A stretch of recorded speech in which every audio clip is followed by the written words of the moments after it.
Ayan na ang ating santol filling. Ayan na yung ating santol. Papalaman na natin yan doon sa ating crust. Ayun, yung crust ko na ginawa ay nasa ref na. Pinapalamig ko muna para makinis bago ko i-assemble ng pie crust. Ayan, mamaya yan ang ipapalaman natin sa santol pie. Ayan, nagawa na naman tayo ng santol pie. Pie, santol pie. Ayan, dinuto ko na siya.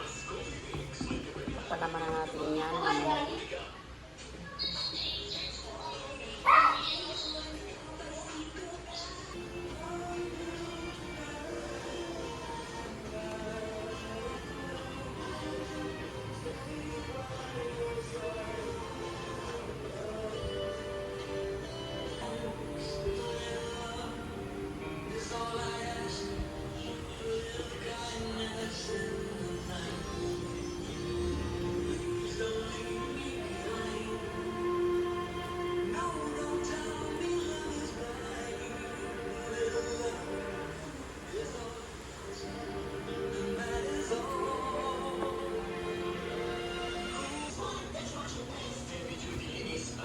Bakit maputla sa video?